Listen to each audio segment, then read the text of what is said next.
Oh, here we go. You were right, Cheryl. Thank you for your tech support. And good afternoon. It is Friday, March 31st, and I call this meeting of the Nominating Committee of the Accountability and Implementation Board to order. Welcome, everyone. Good to see fellow committee members on the screen. We will start with the first order of business, which is to approve the minutes from our closed session that met last Friday, March 24th at 1 p.m. To discuss personnel matters, specifically the candidate applications for the AIB vacancy, which we are permitted to do under COMAR Section 3-305B. Is there a motion to accept those minutes? So moved. Motion made by former Senator Pinsky. Is there a second? Second. Second by Ms. Lee. All those in favor, please signify by saying aye and raising your hand for the record. Aye. Aye. Any opposed? Seeing none, the motion carries.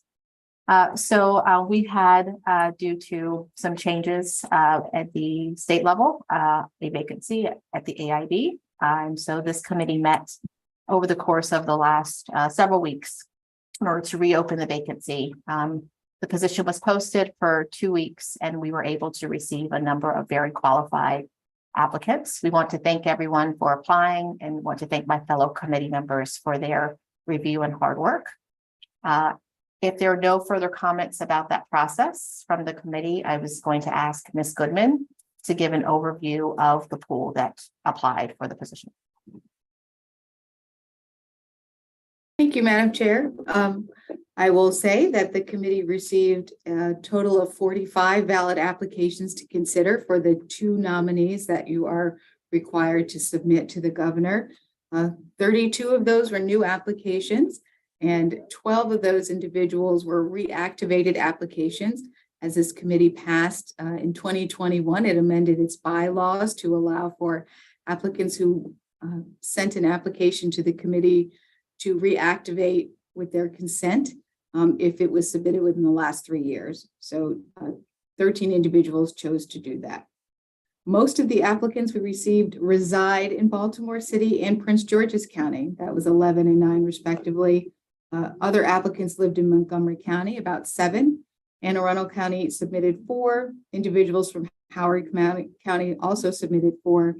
And we had applications from Baltimore County, Frederick County, and 1 each from Allegheny, Carroll, Charles, Queen Anne, and Washington counties.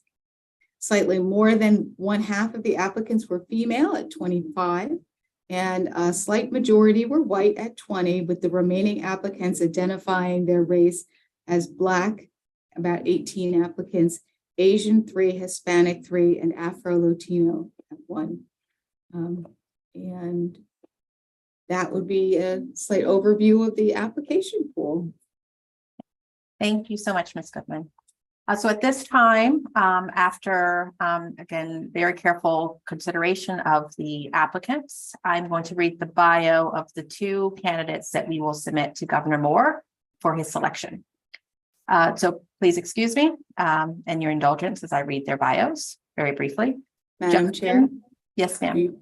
You want to have the motion to nominate them and then read the bios first? Oh, that would be a good idea. Is there a motion to accept? There's a motion to put forward the names of Justin Robinson and Jane Garner. Thank you, Vice Chair Bost. Is there a second? I second that motion. Seconded by Principal Brown. Any comments? Seeing none, all those in favor, please signify by raising your hand. Please note that all committee members present have voted in favor, with none opposed. The motion carries.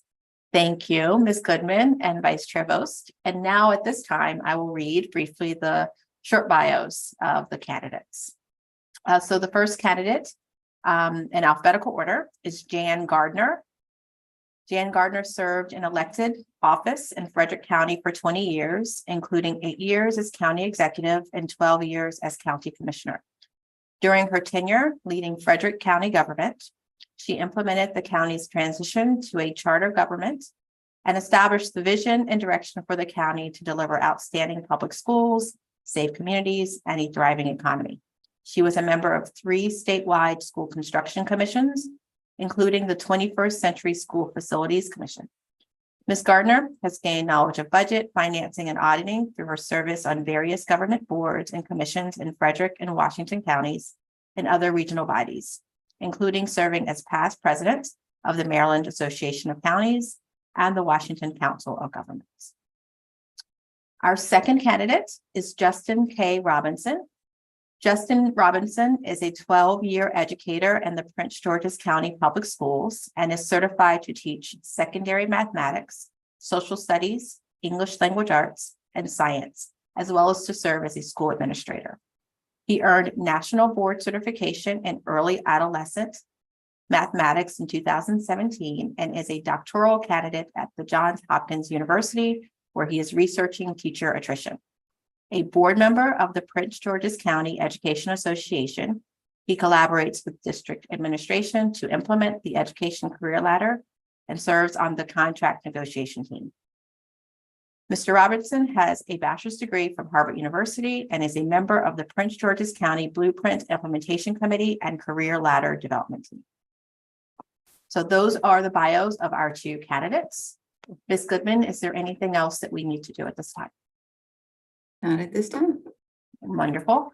And seeing no comments from my fellow committee members, we now have submitted those 2 candidates for the governor's review.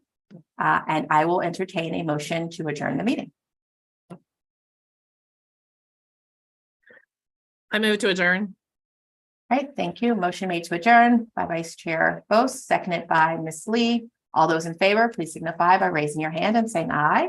Aye. Aye. Right, motion carries. Thank you so much and have a wonderful rest of spring. Bye-bye.